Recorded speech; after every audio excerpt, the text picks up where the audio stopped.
الحمد لله نحمده ونستعينه ونستغفره ونؤمن به ونتوكل عليه ونعوذ بالله من شرور أنفسنا ومن سيئات أعمالنا من يهده الله فلا مضل له ومن يضلله فلا هادي له ونشهد أن لا إله إلا الله وحده لا شريك له ونشهد أن سيدنا وحبيبنا ونبينا ومولانا محمدا عبده ورسوله صلى الله تعالى على خير خلقه محمد وعلى آله وأصحابه وبارك وسلم تسليما كثيرا كثيرا أما بعد فأعوذ بالله من الشيطان الرجيم بسم الله الرحمن الرحيم والذين لا يدعون مع الله إلها آخر ولا يقتلون النفس التي حرم الله بالحق ولا يزنون ومن يفعل ذلك يلقى أثاما يضاعف له العذاب ويخلد فيه مهانا إلا من تاب وآمن وعمل عملا صالحا فأولئك يبدل الله سيئاتهم حسنات وكان الله غفورا رحيما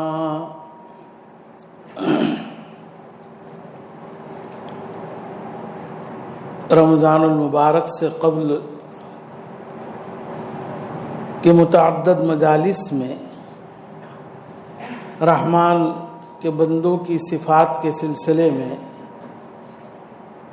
چند گزارشات پیش کی گئی تھی. اس وقت جو آیت کریمہ پڑھی گئی ہے کہ رحمان کے بندے وہ ہیں جو اللہ کے علاوہ کسی اور خدا کی عبادت نہیں کرتے ہیں، اسی طرح وہ کسی نفس کو، کسی جان کو ناحق قتل نہیں کرتے ہیں اور زنا کاری اور بدکاری میں مبتلا نہیں ہوتے ہیں.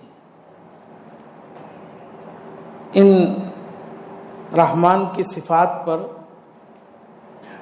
کافی حد تک کلام کیا جا چکا.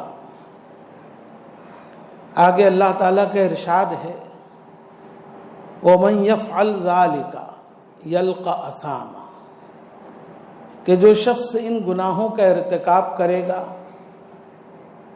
شرک کا ارتکاب کرے گا، ناحق کسی کو قتل کرے گا، زنا بدکاری میں مبتلا ہوگا، یلقا اثاما، تو وہ اثام میں داخل ہوگا. اثام کس کو کہتے ہیں؟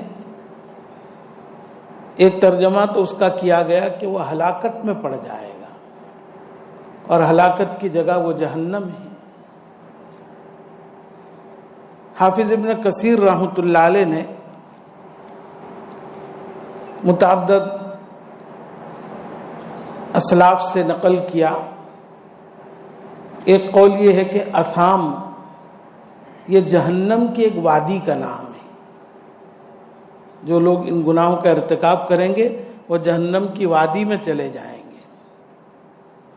اور ایک قول یہ ہے کہ اثام خاص بدکاروں کے لیے اللہ تعالیٰ نے وادی بنائی ہے جہنم کے اندر، اس کے اندر وہ جائیں گے.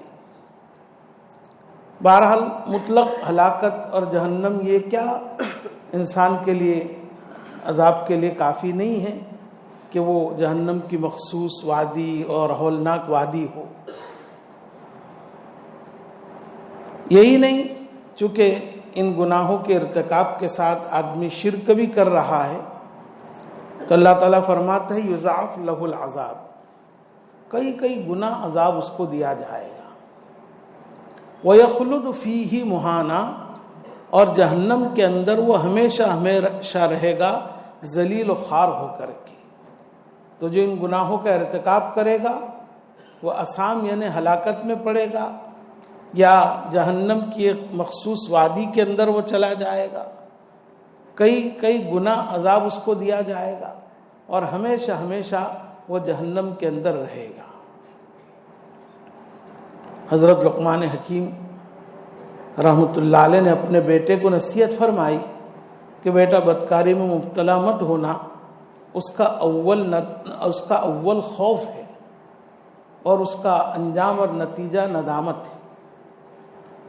انسان جب بھی کوئی گناہ اور بدکاری کے کام کی طرف قدم بڑھاتا ہے تو مطمئن نہیں رہتا ہے، خوف طاری ہوتا ہے اپنی عزت کا اور لوگوں کے دیکھنے کا، کوئی نہ کوئی خوف اس کے دل پر طاری ہوتا ہے، اور اخیر میں پھر ضرور ندامت اس کو ہوتی ہے۔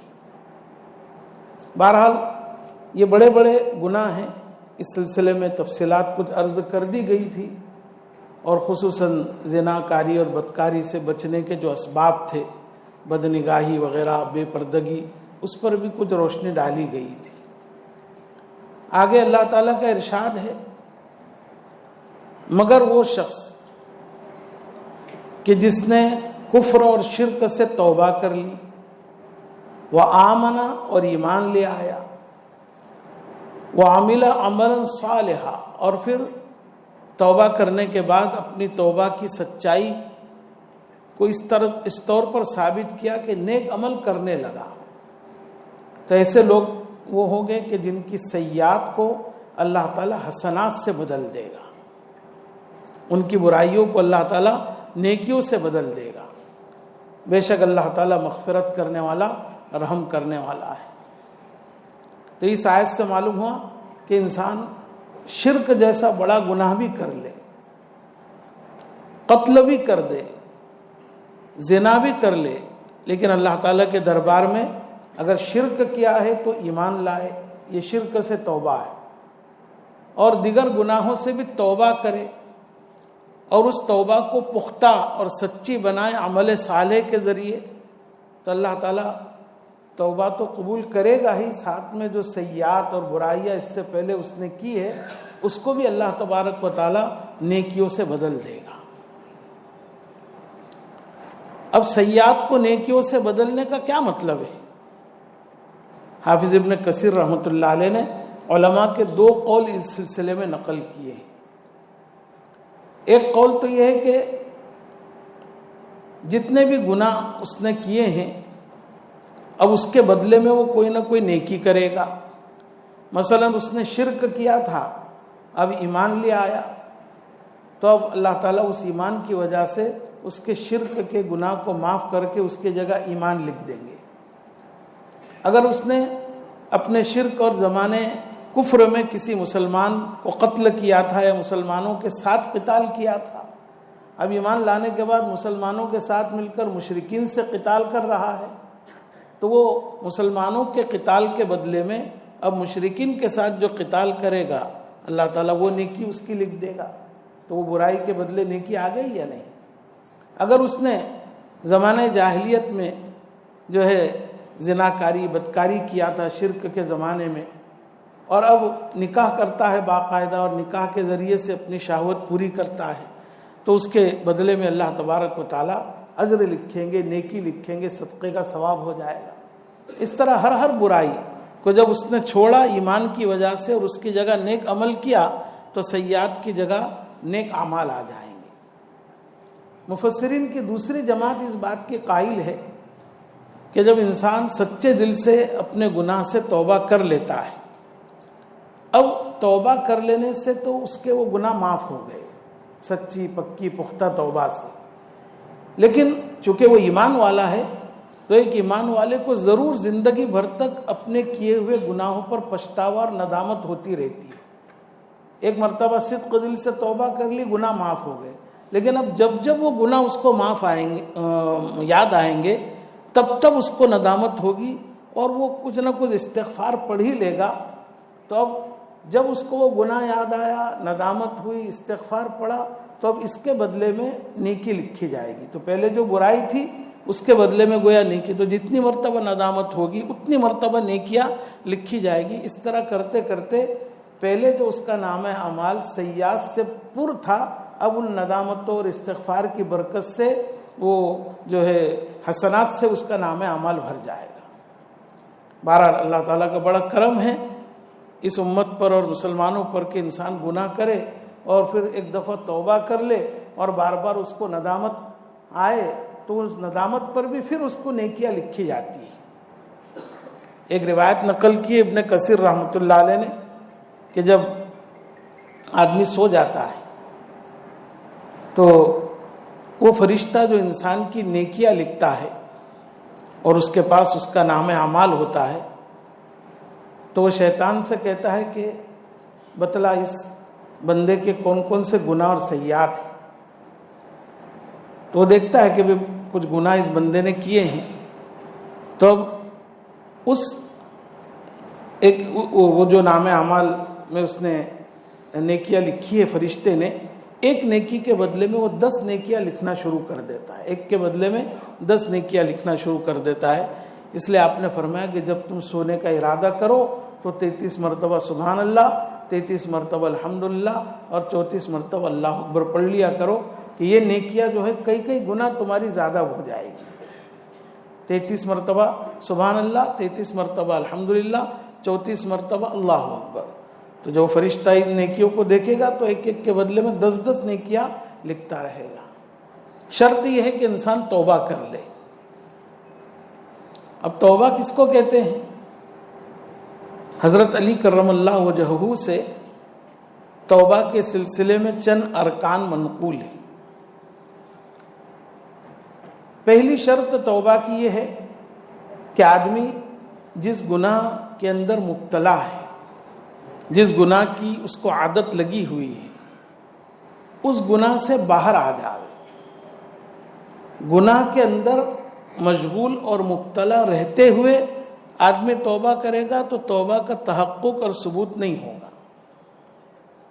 ایک آدمی شراب کے جام پر جام پیے جا رہا ہے اور پیتے پیتے کہہ رہا استغفر اللہ اتوب الیہ، استغفر اللہ اتوب الیہ، سمجھے کہ ایک آدمی ہے نامحرموں کی طرف دیکھے ہی جا رہا ہے اور لا حول پڑھ رہا ہے، استغفر اللہ پڑھ رہا ہے، تو یہ لا حول اور استغفر اللہ کوئی کام اس کو دینے والا نہیں ہے۔ پہلے اس گناہ سے ہٹ جاوے، آدمی گناہ سے باہر ہو جاوے، پہلی شرط یہ۔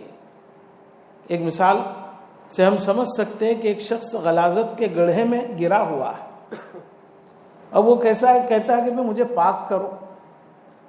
اس کو کہا جاتا ہے کہ بھی تو گڑھے سے باہر آ جا تو تجھ پر پانی ڈالیں گے تو پاک ہو جائے گا۔ وہ کہتے ہیں میں تو یہیں رہوں گا، ایسے ہی پاک کرو۔ تو اگر اوپر سے پانی ڈالتے بھی رہیں گے تو اور زیادہ وہ تو غلاظت کا گڑھا بھرتا رہے گا اور اس کا جسم ملوث ہوتا رہے گا، اس کے اندر رہتے ہوئے وہ پاک نہیں ہو سکتا ہے، اس سے باہر نکلنا پڑے گا۔ پہلی شرط تو یہ ہوئی۔ دوسری شرط اس گناہ کے اوپر ندامت، شرمندگی۔ اللہ تبارک و تعالیٰ کی نعمتوں کو آدمی سوچے اور پھر اس کے مقابلے میں اپنی معصیت اور گناہوں پر غور کرے تو اس کے دل میں ایک قسم کی کڑن اور ایک قسم کی شکستگی پیدا ہوگی۔ اسی کڑن اور شکستگی کا نام ہے ندامت۔ تیسرے نمبر پر اس گناہ سے بچنے کا پختہ عزم اور ارادہ کر لے، آئندہ اس گناہ کے قریب نہیں جاؤں گا۔ یہ خاص طور پر یہ 3 چیزیں جو ہے توبہ کے لیے رکن اصلی۔ جب تک آدمی ندامت کے ساتھ آئندہ نہ کرنے کا پختہ ارادہ کرتا نہیں ہے، وہاں تک کبیرہ گناہ اس کے معاف نہیں ہوں گے۔ اس کے بعد پھر اور 2 شرطیں ہیں یا 2 رکن ہیں، وہ رکن زائد ہیں۔ اب یہ دیکھنا ہے کہ جس گناہ سے ہم توبہ کر رہے ہیں وہ حقوق اللہ کے قبیل سے ہیں یا حقوق العباد کے قبیل سے ہیں۔ اگر وہ گناہ ایسا ہے کہ جس میں اللہ کے حق کو ہم نے ضائع کیا، مثلا جان بوجھ کر نماز چھوڑتے رہے، یہ کبیرہ گناہ ہے۔ رمضان آیا جان بوجھ کر روزے ہی نہیں رکھے، یہ کبیرہ گناہ ہے۔ اللہ نے مال دیا، زکوٰۃ واجب ہوتی رہی لیکن ہم نے ادا نہیں کیا۔ مال اتنا جمع ہو گیا کہ حج کر سکتے لیکن اب تک حج نہیں کیا۔ تو اب اللہ کے سامنے توبہ اور استغفار کرنے کے ساتھ ساتھ یہ ارادہ تو کرنا ہی ہے، پہلے تو اللہ سے معافی مانگنی کہ اللہ جو نمازیں چھوٹ گئی، جو روزے چھوٹ گئے تو مجھ کو معاف فرما، جو میں نے تاخیر کی اس میں آئندہ کوئی نماز نہیں چھوڑوں گا، آئندہ کوئی روزہ نہیں چھوڑوں گا۔ اور اسی کے ساتھ ساتھ جتنی نمازیں چھوٹی ہے، جتنے روزے چھوٹے ہیں، ان کی قضا کرنے کا ارادہ کر کے اس کی قضا شروع کر دینا۔ اگر کچھ نمازیں ہیں جس کو ہم شمار کر سکتے ہیں انگلیوں پر، تب تو اس کی قضا بہت آسان ہے، لیکن برس ہا برس کی نمازیں چھوٹی ہے، روزے چھوٹے ہیں، تو اس کا طریقہ، آسان طریقہ یہ ہے کہ ہر نماز کے موقع پر بعد میں یا پہلے ایک ایک نماز کم از کم پڑھتا رہے آدمی۔ فجر کے وقت بھی فجر کی نیت سے کہ سب سے پہلے اللہ میرے سر پر فجر کی جو فرض نماز ہے وہ ادا کرتا ہوں۔ مان لو کہ 100 نمازیں اگر کسی کے ذمے تھی، تب یہ نیت اس نے کی کہ سب سے پہلے اللہ جو میرے سر پر فجر کی نماز ہے وہ ادا کر رہا ہوں، تو وہ ادا ہو گئی تو اب 99 ہی رہی۔ پھر ظہر کے موقع پر نیت کر لے کہ اللہ اب سب سے پہلی جو میرے سر پر ہے وہ ادا کرتا ہوں، اب وہ ادا کر لی تو 98 رہی۔ اس طرح نیت کرتا رہے۔ اب جب غالب گمان ہو جائے، اندازہ ہو جائے کہ اب کوئی نماز میرے سر پر باقی نہیں رہی، تو اس وقت چھوڑ دے۔ تھوڑی تھوڑی کر کے انسان پوری کر سکتا ہے۔ روزوں میں بھی ہر مہینے کچھ نہ کچھ روزے رکھتا رہے آدمی، اس کا حساب تو اتنا مشکل نہیں ہے، تو روزوں کی بھی قضا ہو جائے گی۔ تو بہرحال ایک شرط یہ ہے کہ اس گناہ پر ندامت کے ساتھ آئندہ نہ کرنے کا پختہ عزم کرنے کے ساتھ اگر اللہ کے حقوق کے قبیل سے ہے تو اس کی قضا ضروری ہے۔ توبہ کرنے سے اب تک جو ہم نے تاخیر کی نمازوں میں کہ وقت پر نہیں پڑھی، روزے رمضان کے آئے اور ہم نے نہیں رکھے، وہ توبہ سے وہ تاخیر کا گناہ معاف ہوگا، اصل نمازیں معاف نہیں ہوگی، اصل روزے معاف نہیں ہوگی۔ یہ ایسا ہی ہے جیسے میں کسی شخص سے ہم نے قرض لیا، 6 ماہ کے بعد بھائی قرض واپس کر دوں گا، اب 6 ماہ ہو گئے ہم نے نہیں دیا، سال گزر گیا، 2 سال گزر گئے، 3 سال گزر گئے، 3 سال کے بعد ملے کہ بھائی مجھے معاف کر دو۔ وہ کہے میں معاف تو کرتا ہوں لیکن پہلے دے تو دو، 3 سال کی تاخیر کو معاف کروں گا، اصل رقم معاف نہیں کروں گا۔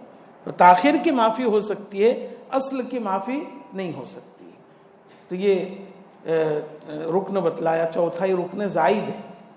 پھر دیکھنا ہے کہ بعض ایسے بھی گناہ ہیں جس میں بندوں کے حقوق ضائع ہوتے ہیں۔ کسی بندے کو ہم نے مارا پیٹا ظلم بالید، تو اب اس کی قضا تلافی یہ ہے کہ بھی اس سے معافی مانگے۔ وہ اگر بدلہ لینا چاہے تو تیار ہو جائے کہ بھی تو بھی مار دے مجھ کو۔ اگر کسی کو گالی دی، کسی پر تہمت لگائی، لوگوں کے سامنے آبرو روزی کی، تو سب کے سامنے اس سے معافی مانگے۔ جیسے لوگوں کے سامنے تہمت لگائی تھی، لوگوں کے سامنے آبرو ریزی کی تو معافی بھی چند لوگوں کے سامنے مانگے تو وہ گناہ معاف ہوگا۔ مال کا حق ہے، کسی کا مال ہم نے لیا، کاروباری لائن سے کچھ پیمنٹ باقی ہے، قرض لیا، یا باپ کا انتقال ہو گیا، ماں کا انتقال ہو گیا، میراث کا مال ایک کسی بھائی کے پاس ہے، بھائی بہنوں کو اب تک دیا نہیں، تو اس کی پہلا جز تو یہ ہے کہ ادا کرے اس کو، اور اگر ادا کرنے سے قاصر ہو تو معافی مانگتا رہے۔ اگر وہ لوگ دل سے حقیقت میں معاف کر دے تو معاف ہو جائے گا، ورنہ معاف نہیں ہوگا۔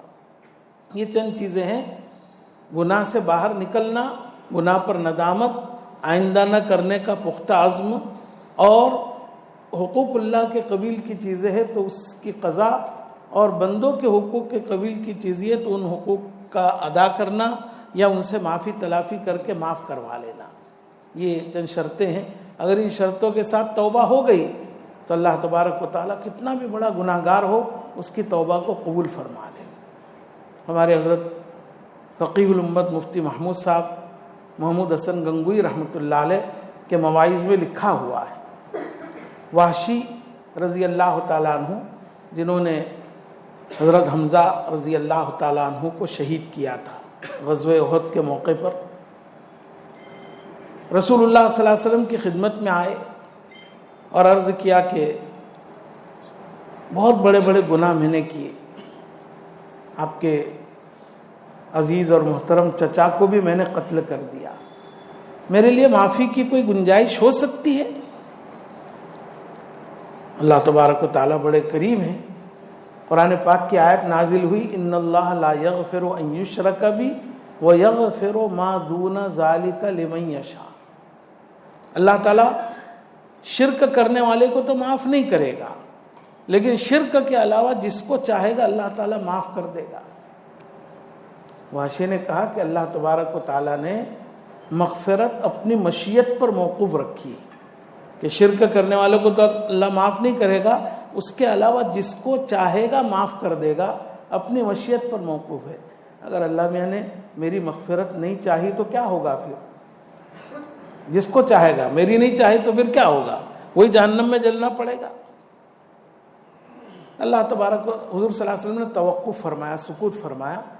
اس کے بعد پھر یہ آیتیں نازل ہوئی جو ابھی میں نے پڑھی، الا من تاب وآمن وعمل عملا صالحا فاولئک یبدل اللہ سیئاتہم حسنات، کہ یہ جو گناہ ہے، شرک، قتل اور زنا وغیرہ کر لینے کے بعد اگر کوئی شخص توبہ کرتا ہے، ایمان لاتا ہے اور اس کے بعد نیک عمل بھی کرتا ہے تو پھر اس کی سیئات کو حسنات سے تبدیل کر دیا جائے گا اور اس کی توبہ اللہ قبول فرما لے گا۔ انہوں نے عرض کیا کہ اس میں یہ بھی تو شرط ہے نا کہ توبہ کرے، ایمان لائے، نیک عمل کرے۔ اب اگر میں نے توبہ کر لیا، ایمان بھی لاتا ہوں لیکن عمل نہیں کر پایا اور اس سے پہلے مر گیا تو عمل صالح مجھ سے نہیں ہوا، مر گیا تو کیا ہوگا؟ پھر وہی جہنم میں جلنا پڑے گا، تو ایمان لا کے کیا فائدہ؟ پھر آپ نے توقف کیا، سکوت کیا۔ اس کے بعد پھر یہ آیت نازل ہوئی، قل یا عبادی الذین اسرفوا علی انفسہم لا تقنطوا من رحمت اللہ۔ اے محمد صلی اللہ علیہ وسلم، آپ فرما دیجئے کہ اے میرے وہ بندو جنہوں نے گناہ کر کر کے اپنی ذات پر ظلم کیا، اسراف کیا، ظلم کیا، اللہ کی رحمت سے نا امید مت ہو۔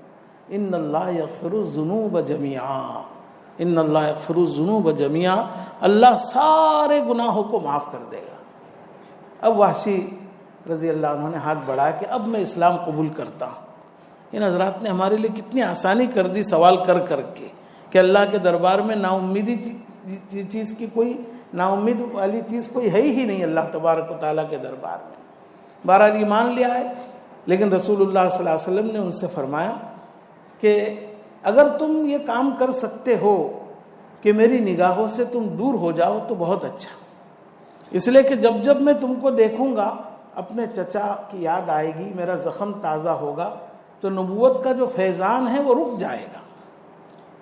نبی کے دل میں اپنے صحابی کے سلسلے میں کوئی تکدر، کوئی میل آ جاوے تو پھر نبوت کا فیض رک جاتا ہے۔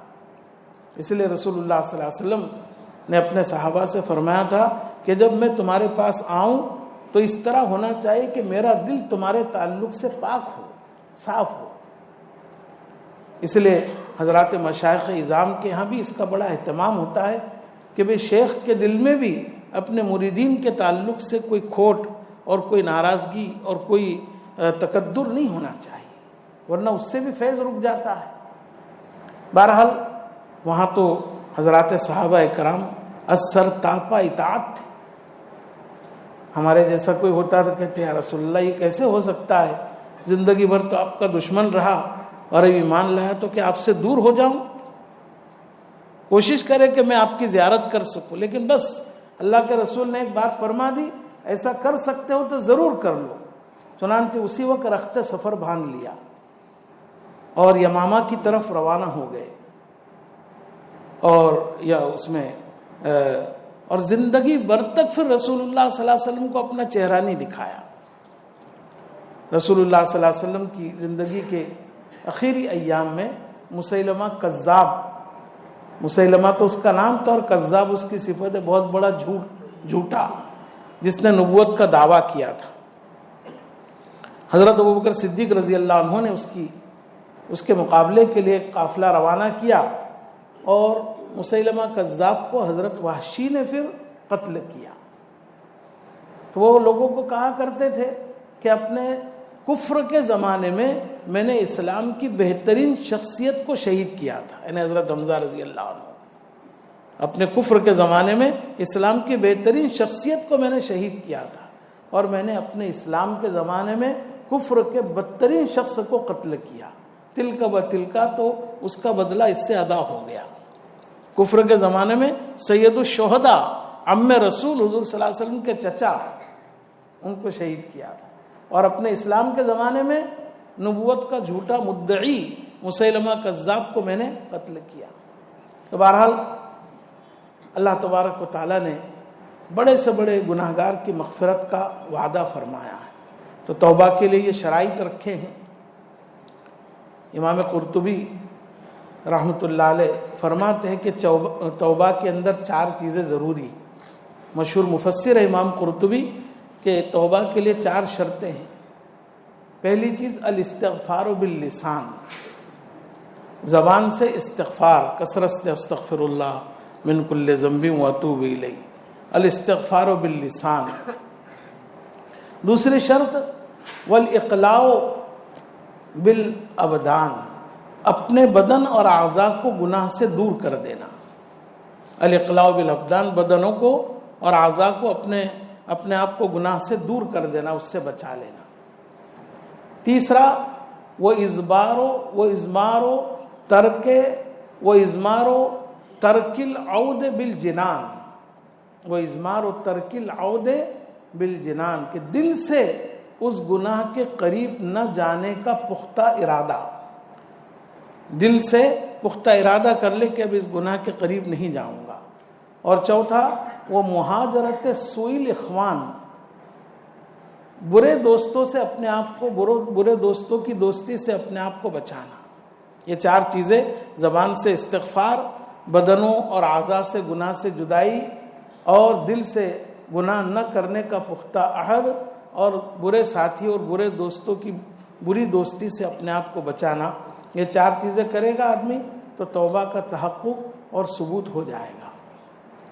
حضرت ابی بن کعب رضی اللہ تعالیٰ عنہ مشہور صحابی فرماتے ہیں کہ رسول اللہ صلی اللہ تعالیٰ علیہ وسلم نے فرمایا کہ قیامت کی علامتوں میں سے ایک علامت یہ ہے، قیامت کی علامتوں میں سے ایک علامت یہ ہے کہ ہم جنسی اور غیر فطری تعلقات مردوں اور عورتوں میں کثرت سے ہو جائیں گے، ہم جنسی اور غیر فطری تعلقات مردوں اور عورتوں میں کثرت سے ہو جائیں گے، حالانکہ اللہ تبارک و تعالیٰ اور اس کے رسول صلی اللہ علیہ وسلم کے یہاں یہ ہم جنسی اور غیر فطری تعلق حرام ہے، اور جو لوگ اس میں مبتلا ہوتے ہیں اللہ تعالیٰ کا ان پر غضب نازل ہوتا ہے، یہاں تک کہ وہ سچے دل سے توبہ کر لے۔ جو حاضرین مجلس تھے انہوں نے پوچھا کہ توبہ کس طرح کی جائے، ان گناہ میں اگر مبتلا ہو جائے تو توبہ کیسے کی جائے؟ تو ابی بن کعب رضی اللہ تعالیٰ عنہ نے فرمایا کہ میں نے بھی رسول اللہ صلی اللہ تعالیٰ علیہ وسلم سے اس سلسلے میں سوال کیا تھا، تو رسول اللہ صلی اللہ علیہ وسلم نے فرمایا تھا کہ ندامت کے ساتھ اللہ تبارک و تعالیٰ کے سامنے اپنے گناہ کی بخشش چاہنا، پہلا جز، ندامت کے ساتھ اللہ تبارک و تعالیٰ کے سامنے اپنے گناہ کی بخشش چاہنا، اور دوسرا جز اس گناہ کے قریب نہ جانے کا پختہ عہد کرنا، اس گناہ کے قریب نہ جانے کا پختہ عہد کرنا۔ حضرت حسن بصری رحمۃ اللہ علیہ فرماتے ہیں گناہ سے توبہ توبۃ نصوحا، قرآن میں اللہ تعالیٰ کا ارشاد ہے یا ایھا الذین آمنوا توبوا الی اللہ توبۃ نصوحا، اے ایمان والو خالص توبہ کرو، خالص توبہ، یہ نصوح کا لفظ نکالا گیا ہے نصاحت الاصل سے، یعنی شہد کو موم سے بالکل میں نے جدا کر دیا، تو خالص شہد بولتے ہیں نا، مد گجراتی میں بولتے ہیں، بیچارے یہ شہد والے ہمیشہ ہی جو ہے شک شبہ کی نظر سے دیکھے جاتے ہیں، کتنا بھی خالص کوئی بیچے تو اس کو پوچھیں گے کہ بھئی اصلی ہے کہ نقلی ہے، اور پھر طرح طرح کے طریقوں سے اس کو ناپیں گے کہ اصلی ہے یا نقلی، نقلی کی علامت ہے، اصلی کی علامت ہے۔ تو بہرحال وہ توبت ایک تو اس سے ماخوذ ہے، یا پھر نصاحت الصوب بالعبرۃ، پھٹے ہوئے کپڑے کو میں نے سوئی سے سی لیا، پھٹے ہوئے کپڑے کو میں نے سوئی سے سی لیا۔ تو عام طور پر جب انسان گناہ کرتا ہے تو اللہ سے اس کا تعلق ٹوٹ جاتا ہے، اور جب توبہ کرتا ہے تو پھر جڑ جاتا ہے، اس لیے توبۃ نصوحہ کو توبۃ نصوحہ کہتے ہیں۔ یہ دو ماخذ عربی زبان میں اس کے ہیں، نصاحۃ العصلہ اور نصاحۃ الصوب بالعبرۃ۔ توبۃ نصوحہ کس کو کہتے ہیں؟ حضرت حسن بصری رحمۃ اللہ علیہ فرماتے ہیں توبۃ نصوحہ یہ ہے کہ اس گناہ سے ایسی نفرت ہو جائے جیسا کہ اس گناہ کی رغبت دل میں پہلے تھی۔ جب وہ گناہ میں آدمی مبتلا تھا تو اس کی لذت، اس کی رغبت، اس کی چاہت جیسی تھی نا، اسی طرح کی اس کے مقابلے میں نفرت پیدا ہو جاوے، یہ ہے توبۃ نصوحہ۔ اور پھر یہ کہ جب جب وہ گناہ یاد آوے تو تب ندامت ہو، تب دل میں حسرت ہو کہ اللہ میں نے تجھ کو ناراض کیا، تیری نافرمانی کر دی۔ بہرحال اللہ تبارک و تعالیٰ اپنے بندوں پر بڑے رحیم اور کریم ہے، بڑے بڑے گناہ بھی انسان کر لے لیکن اللہ تبارک و تعالیٰ اس کے گناہ کو معاف فرما دیں گے۔ انشاءاللہ کچھ اور باتیں ہیں اس سلسلے کی پھر عرض کی جائے گی۔ اللہ تعالیٰ عمل کی توفیق عطا فرمائے۔